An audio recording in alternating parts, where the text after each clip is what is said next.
지역의 이슈를 만나는 시간 헬로 이슈 토크 시작합니다. 2022년 이슈 토크 연말 결산으로 우리 지역 주요 이슈들을 짚어보고 있는데요. 마지막 시간으로 경북 농업 대전환 정책과 내년 1월부터 시행되는 고향사랑 기부제에 대해 이야기 나눠보겠습니다.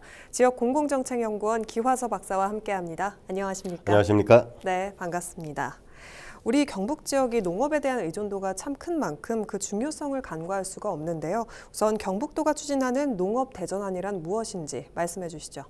네, 지난 6월이었죠. 경상북도가 농촌은 첨단 산업으로 그리고 농촌은 힐링 공간으로 라는 슬로건으로 농업 대전환 정책으로 가겠다라고 하는 캐치프레이즈인데 기본적으로 이런 겁니다.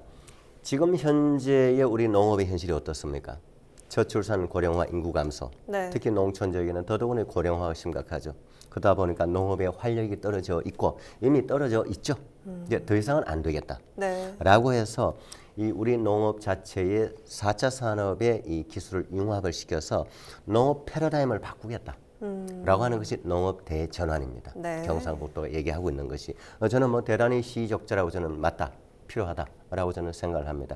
자, 그러면 어쨌든 구체적으로 좀 뭐냐라는 걸 좀 한번 볼 필요가 있는데,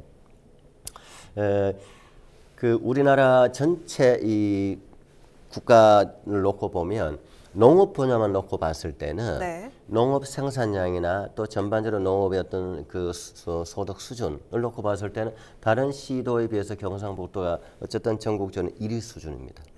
그럼에도 불구하고 제가 얘기했듯이 이 인구 감소와 특히 또 하나 최근에 와서는 더욱더 심각한 것이 이런 고령화로 인해서 농촌의 일손 자체가 부족한 상황.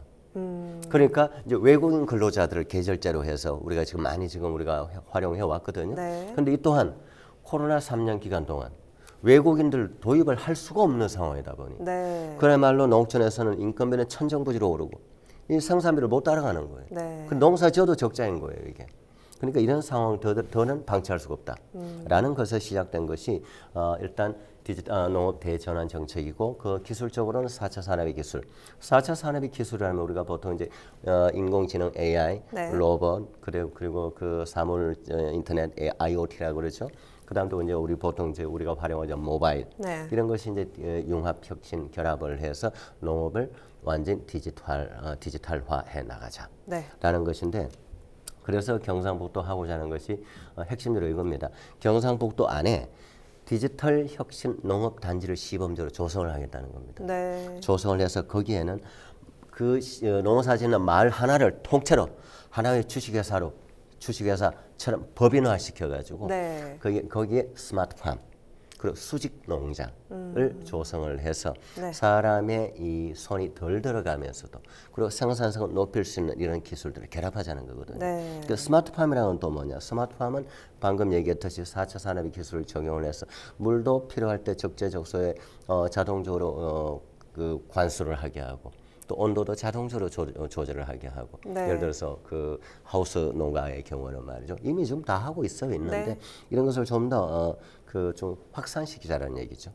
이제 스마트팜이고 두 번째 수직 농장이라는 건 좀 처음 들어보셨죠? 수직 농장이라는 건 예를 들어 우리 스튜디오 같은 이런 그 공간에 이걸 하나의 단을 쌓는 거예요. 수직으로 쭉 쌓아서 다양한 작물들을 동시에 하게 하거나 아니면은 같은 작물도 하나의 이 수직 안에 같은 이 조건을 맞추어서 자라게끔 해나가자. 이렇게 해서 이제 생산성도 높이고 또 사람의 손도 덜 들어가는 인건비와 노동력이 덜 필요한 이런 방향으로 나가자라고 하는 것이 이제 수직 농장이거든요. 근데 이런 것도 이게 다 처음 아닙니다, 이게. 뭐 이미 다 뭐 많이 지금 보편화돼 있어요, 지금 상당히. 뭐 스마트팜 지금 제법 많이 하고 있고요. 수직 농장도 샘플로 지금 각 지역별로 제법 있습니다. 이걸 좀 더 이제 경상북도는 좀 조직적이고 유기적이고 체계적으로 좀 확산시키자라는 이제 차원의 농업 대전환인데 그러기 위해서 관계 전문가 한 70여 명을 전문가를 구성을 해서 위원회를 구성해서 여러 가지 이제 정책 아이디어도 받고 또 이제 그런 아이디어를 가지고 이제 실무적으로 실행을 한 이런 조직도 구성을 했습니다. 농업 대전환이란 무엇인지 자세하게 말씀해 주셨는데요. 그렇다면 농업 대전환 정책의 쟁점은 뭔지도 궁금합니다. 좀 많아요. 제가 보는 관점은 많은데 이제 몇 가지 좀 요약을 하면 한 서너 가지로 요약할 수가 있는데 먼저 첫째는 지금 우리 경상북도만 놓고 봐도 3헥타르 미만의 농지를 가지고 있는 사람, 네. 전체 이 농가 중에서 3헥타르 미만의 농지를 가지고 있는 사람이 90%입니다. 네. 3헥타르면 비교적 좀 적은 편이거든요. 네. 큰 대단히 이 용농 농가라고는 볼 수는 없어요. 근데 또 그 중에서도 3헥타르 미만만 가지고 있는 농지가 어쨌든 간에 이 90%인데 그 중에서도 한 절반, 실제 농사를 짓는 농지로 활용하기는 1.5헥타르 미만밖에 안 되는 경우가 70%나 됩니다. 그럼 다시 말하면 70% 정도가 소농이라는 거예요. 소농. 네. 중농도 아니고 대농도 아니고. 그럼 이 소농의 이 현장에 있는 사람들을 얼마나 좀 담을 수 있을까? 그리고 그 사람들이 이런 거 4차 농업 대전환 정책이 어느 정도 부응해서 따라갈 수 있을까? 네. 그야말로 아주 작은 그 농지를 활용해서 해나가는데 거기에 얼마나 4차 산업적인 요소를 넣어서 할 수 있나? 이런 부분들에 좀 퀘스천 마크는 생기는 거고요. 네. 저는 비판을 위해서 하는 얘기는 아니고 뭐 쟁점이자 앞으로 유념해야 될 사항으로 얘기하는 거예요. 네. 자, 두 번째는 뭐냐? 이런 이 농업 대전환에 있어서 보면 좀 아열대 식물직인, 아열대 작물직인 것에만 좀 초점을 맞춰져 있다. 그래서 이 부분도 좀 넓게 좀 확장을 좀 해야 되지 않나라는 것이고, 그리고 또 하나는 이제 어쨌든 지금 현재 문제는 기후 변화, 이 환경 변화에 대응해야 되는 것이 시대적 과제이자 네. 인류적인 과제 아닙니까? 이 부분. 이 부분에 대해서 어떻게 좀 해야 되느냐. 대표적으로 우리가 농사 지을 때도 그 탄소 배출되잖아요. 네. 농사 지을 때도 에너지가 필요하니까 등유를 떼고 하면 당연히 뭐 연기 나오고 거름 나오고 탄소 나오잖아요. 네. 그리고 또 특히 이제 축산 농가 같은 경우는 얼마나 많이 나와요. 또 영농 폐기물 붙어가지고 엄청나게 많잖아요. 네. 자, 이런 부분들을 어느 정도 좀 안을 수 있느냐. 이런 부분까지는 좀 더 세밀한 것이 좀 필요하다. 그다음 또 하나는 뭐냐면 이제 네 번째가 되는데. 공익형 직불제라는 게 있어요. 이제 네. 지금까지 이 제도는 뭐 오래됐죠. 이미 이제 도입한 지가. 근데 공익형 이 직불제가 대부분 다 농지를 소유한 소유주 중심으로의 제도가 설계되어 있어요. 농지를 가지고 있는 사람에게만 어쨌든 그 혜택이 주어지는. 네. 그러면 절반은 임차농입니다. 절반은 내가 농지를 가지고 있지 않지만 농지를 가지고 있는 사람한테 농지를 빌려서 일정 기간 농사를 짓고 작물을 하고 농작을 하는 경우가 많거든요. 네. 이런 사람들은 실제로 혜택이 안 돌아간다는 얘기입니다. 그러다 보니 어떤 문제가 있느냐. 지금 어쨌든 농촌에 특히 청년 인구 문제가 심각하니까 청년 농업인들 많이 오라. 네. 많이 들어오게 하끔 많은 그 유인책을 내고는 있죠.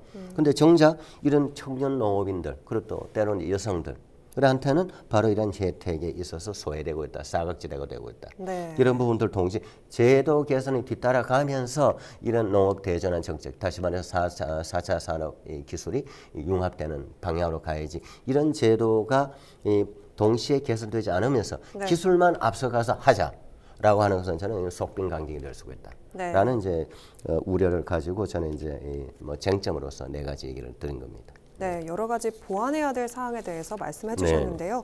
그리고 경북도가 내년도 농축산 분야 예산으로 1조 원을 넘게 편성했다고 합니다. 구체적인 예산 규모와 함께 앞으로 어떻게 활용될 예정인지 말씀해 주시죠. 그 경상북도가 지금까지 이제 예산 구조를 놓고 보면 이제 네. 예산은 우리가 이제 본 예산이 있고 추가 경정 예산이라고 있어요. 이제 본 예산을 확장을 해서 그 익년도에 예를 들면 2023년도 예산은 2022년도 지금 12월 달 네. 안에 확정이 되죠. 내년에 어떻게 사용을 하자. 이게 이제 본 예산이거든요. 네. 근데 그 본 예산을 수립을 해서 집행을 하다 보니 또 응급하게 긴급하게 집행을 해야 될 상황들이 생기는 겁니다. 네. 예를 들어 우리 코로나가 생기듯이 등등. 갑자기 또 뭐 자연재해가 생기다니. 그러면 돈이 부족할 거 아닙니까 예산. 네. 그래서 이제 그런 경우 등등의 사유로 우리가 이제 추가 경정 예산을 또 수립을 하거든요. 다시 말하면 이제 돈을 당겨서 쓰는 거예요. 네. 예산으로. 그런데 이런 거 추가 경정 예산을 제외하고 순수 본 예산만으로 농축 분야의 예산 1조 넘은 것은 처음입니다.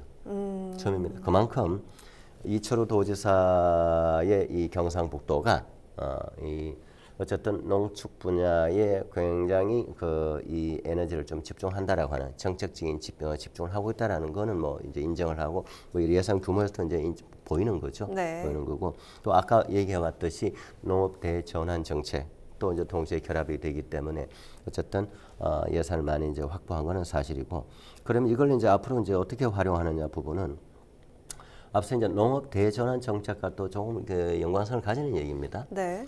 어쨌든 시골 인구에는 농사 지을 사람들이 점점 줄어들어가는 상황에 네. 더 중요한 건 뭡니까? 고령화되어 간다는 겁니다. 네. 그러면은 노동 생산성 떨어질 거 아닙니까? 당연한 거 아닙니까? 그러니까 어쨌든 이런 부분들을 좀 디지털화하자라는 것이 이제 핵심이어서 마을 전체를 영농법인화해서 거기에 스마트팜 기술들 그리고 그걸 도입을 해서 그걸 또 확산시켜 나간다는 거. 그 실제로 이제 이런 농업 디지털 혁신 타운을 이제 한 3군데 만들려고 해요. 네. 구미와 문경 그리고 이제 예천 3군데에 이제 그 농업 디지털 혁신 타운을 만들어 가지고 시설과 장비를 공동으로 활용하게 하고 그러면 이제 각 농가가 각각의 이 농기구나 시설이 필요가 없잖아요. 네. 그럼 각각이 구축하려면 그만큼 돈이 많이 들어갈 거 아닙니까? 그럼 공동으로 활용하게 하는. 마치 이제 대학에 이제 공동 연구소가 만들어진 것 같은 거예요. 이제 기사제 네. 같이 활용하는 거죠. 이제 네. 뭐 인접 학문에 비슷한 경우는 비슷한 장비가 필요하고 비슷한 실험 시설, 실습 장비가 필요한 거는 같이 활용하게 하는 네. 똑같은 거예요. 그런 식으로 해서 어쨌든 그 생산을 하기 위해서 필요한 이제 단가를 낮춘다는 거죠.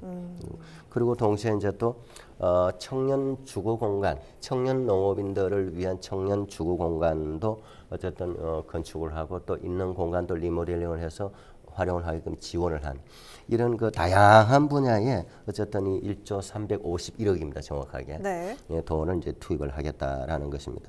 특히 이제 청년 농업인들에게 굉장히 이제 그 집중적인 그 정책적인 배려를 하려고 하고 있어요. 네. 대표적으로 이제 스마트팜 같은 것을 이제 스마트팜을 구축을 하려면 예를 들어서 스마트팜이 되려면은 비닐하우스 농가가 만들어져야 돼요. 네. 그 구축은 돈 많이 들거든요. 한 500평에서 한 1000평 정도 구축을 한 7, 8억 들어가요. 그 뭐 청년 농업인들이 무슨 돈에서 그걸 할 수가 있습니까? 그렇네요. 그런 걸 이제 곳곳에 많이 이제 스마트팜을 만들어서 청년 농업인들한테 적정한 적은 금액에 임대료만 가지고 하게끔 한다는 거죠. 이거는 뭐 우리 경상북도 안에 이미 여러 개 있어요. 경북 영양에도 이미 만들어져 있고 거기서 뭐 경북 영양에 만들어진 곳은 청년이 들어와서 거기에 뭐 샤인머스켓도 하고 멜론도 재배하고 뭐 다양한 것도 해요. 네. 하는데 중요한 거는 그 숫자가 너무 작다는 거. 그리고 또 일정 기간 임대 기간이 끝나면 나가야 된다는 거. 네. 그래서 숫자가 많으면 그 기간도 좀 더 오래 사용할 수 있을 거 아니냐는 네. 거죠. 이런 부분에 있어서 어쨌든 간에 경상북도 1조 원이 넘는 예산으로 청년 농업인들을 위해서 이런 임대형 스마트팜도 확대해서 조성하겠다. 네. 이건 뭐 대단히 저는 필요한 사업이다라고 네. 생각을 합니다. 네, 농업 대전환 정책과 앞으로의 계획에 대해서 네. 말씀해 주셨는데요. 이번에는 내년 1월 1일에 시행을 앞둔 고향사랑기부제도에 대해서 살펴보겠습니다. 고향사랑기부제 성공적인 정착을 위해서 각 지자체들마다 답례품을 선정하고 있는데요. 현재 어디까지 진행된 상황인지 말씀해 주시죠.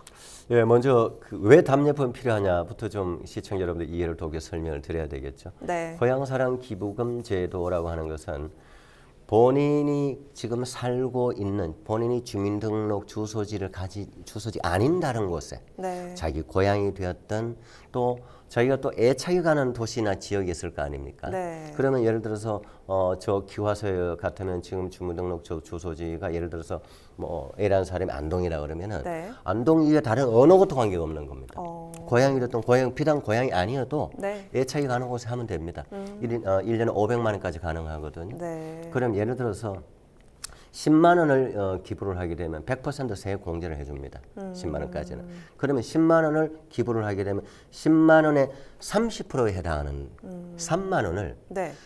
그 기부를 10만 원을 받은 지자체가 기부해준 사람에게 고마움으로 답례품을 드리도록 되어 있어요. 네. 이 고향사랑 기부금에 관한 법률에. 그래서 이제 그걸 이제 우리가 이제 답례품으로 이제 일반적으로 얘기를 하는데 이 답례품은 그러니까 중요하죠. 네. 예를 들어서 10만 원을 기부를 했는데 3만 원에 상당하는 답례품을 돌려받고 10% 금액 그러니까 10만 원 전체는 세액 공제를 받으니까 전액 세액 공제를 우리가 연말정산 때 그대로 받기 때문에 네. 이거는 뭐 그야말로 제가 봤을 때 일석이조죠. 그런데 거기에다가 답례품에도 구비가 당긴다면 네. 마침 자기가 필요한 걸 받는다면 다음엔 더욱더 이것은 기부자 본인한테도 좋고 지자체도 그것이 더욱더 활성화되는 네. 효과가 있을 거 아닙니까? 네. 그러니까 답례품은 굉장히 중요하거든요. 그러니까 이제 이 답례품 부분을 우리가 이제 얘기를 시작했는데 네. 이 대부분 다 지금 이제 이 법률이 2023년 바로 다음 달 1월 1일부터 네. 시행입니다. 시행이다 보니까 각 시군 지자체에서는 답례품 선정위원회를 구성을 하거나 네. 해서 대부분 다 이제 이미 많은 지자체는 준비를 했습니다. 준비를 해서 하고 있고 또 이제 좀 늦은 지자체는 늦어도 내년 1월 정도 안에는 이 답례품 우리 답례품 뭘 할까라는 네. 확정을 해야 된다는 거죠. 그래서 몇 가지 사례를 좀 보면 포항시의 경우에는 이제 포항은 우리 경북이 다 그래요. 네. 포항이나 구미 같은 경우는 산업도시지만 그 외곽적인 농사 짓는 사람도 굉장히 많아요. 네. 그야말로 뭐 도농복합인데 이 포항의 경우도 사과, 쌀, 한우, 과메기 포항이니까 네. 과메기, 문어 뭐 이런 이제 수산물들 또 이 농산물들도 포함되어 있고 그다음에 이제 포항이다 보면 건어물 세트 네. 뭐 이런 것도 이제 준비를 해놓고 있고 보통 이렇게 이제 농수산물 관련된 특산물을 또 많이 하는 경우가 있고요. 네. 그다음 또 하나가 이제 포항의 경우는 이제 뭐 상품권, 입장권, 체험권 네. 이런 일종의 이제 관광 서비스 계열의 이런 상품권 한 3가지 종류를 구성을 해서 한 10개 정도를 포항시에는 이제 준비를 해놓고 있어요. 네. 그러면 이제 이 중에 선택하는 겁니다. 만약에 이제 우리가 포항에 기부를 합니다. 네. 포항에 10만 원을 내년에 기부를 하면 나는 문어 3만 원에 상당한 문어를 한 박스 보내오는 거죠. 네. 오는 거죠. 예. 그다음 이제 지역을 보면 상주시 경우는 경북 상주시 있죠. 상주시 경우는 이제 감이 유명하잖아요. 감. 그리고 곶감도 있고 뭐 네. 상주 유명한데 이런 이 농산물 이제 세트 준비하고 또 상주에 가면 이제 성주봉 휴양림이라는 시설이 있어요. 사람들 많이 이용합니다. 네. 여기 이제 이 휴양림 시설 이용권 뭐 1박 얼마, 2박 금액이 정해져 있잖아요. 네. 그럼 받는 답례품 금액만큼 그러니까 10만 원 기부하면 3만 원 받을 수 있으니까 3만 원 뭐 좀 할인해서 1박 정도라든지 네. 이런 거는 각 지자체가 지금 다 지금 준비를 하고 있어요. 그리고 경북 의성군의 경우는 경북 의성군은 뭐 저도 개인적으로 고향 사람 기부금 제도 관련해서 제가 한 2달 전인가 이제 전 공무원에서 특강을 한번 다녀온 적이 있어요. 네. 그래서 이제 답례품 제도 굉장히 지금 중요하게 강의라는 기억이 있는데 이 의성군의 경우에도 의성 쌀, 마늘, 사과, 자두, 복숭아 의성 마늘도 유명하니까 또 빠질 수가 없던 거죠. 네. 이렇게 해서 지금 준비를 하고 있는데 어쨌든 지금 이 제도가 우리나라에서 최초로 시행하는 제도이기 때문에 네. 답례품도 처음에는 좀 오류라기보다는 좀 보편화된 답례품을 구성하는 데 있어서 좀 동떨어지는 경우도 생길 겁니다. 왜냐? 소비자 조사를 할 겨를이 없었어요. 그런데 제도를 처음 시행하다 보니까 네. 어떤 답례품이 고향사랑 기부금 이 제도에 참여하는 사람들이 좋아하는지를 해봐야 하는 거예요. 그렇죠. 그러나 실제로는 더 정교하게 사실을 하려면은 좀 더 시간을 가지고 이런 제품들을 앞에 놓고 네. 실제로 모의 테스트, 샘플 테스트, 소비자 만족도 조사를 해야 됩니다. 할 수 있는 거거든요. 네. 시간 가지고 준비를 했다면 사실 그걸 거의 다 못했어요. 못하고 이제 뭐 대보편적으로 제가 얘기했듯이 당장 내 지역에 나는 특산품을 네. 중심으로 해서 이제 구성을 하게 되는 네. 전반적으로 이런 상황. 그러면 큰 큰 대도시는 뭘 주나요? 대전광역시 같은 거 뭘 줄까요? 그러게요. 엑스포 입장권 주나요? 뭘 주나요? 그리고 큰 도시 같은 경우는 좀 암담할 수가 있어요. 네. 대구광역시도 마찬가지고 대구광역시는 그래도 그나마 동구 쪽이라든지 달성군 쪽에는 거기도 농업하는 사람이 굉장히 많고 뭐 할 게 많은데 네. 좀 암담한 지자체도 있긴 합니다. 네. 지금까지 2022년 주요 이슈를 짚어봤는데요. 앞으로 지켜봐야 될 주제들 어떤 것들이 있는지 간단하게만 짚어주시죠. 네네. 지금 막 얘기했던 고향사랑 기부금제도 대단히 중요합니다. 그야말로 우리 어려운 지방 재정의 담비와 같은 제도입니다. 네. 이거는. 그래서 어쨌든 내년에 시행을 해보고 답례품도 좀 더 소비자들이 원하는 답례품을 바로 교체를 해서 네. 빨리 활성화될 수 있도록 네. 빨리 대응하는 것이 저는 가장 중요하다라고 생각을 합니다. 네, 오늘 말씀 여기까지 듣겠습니다. 헬로 이슈 토크 마칩니다. 시청해주신 여러분 고맙습니다.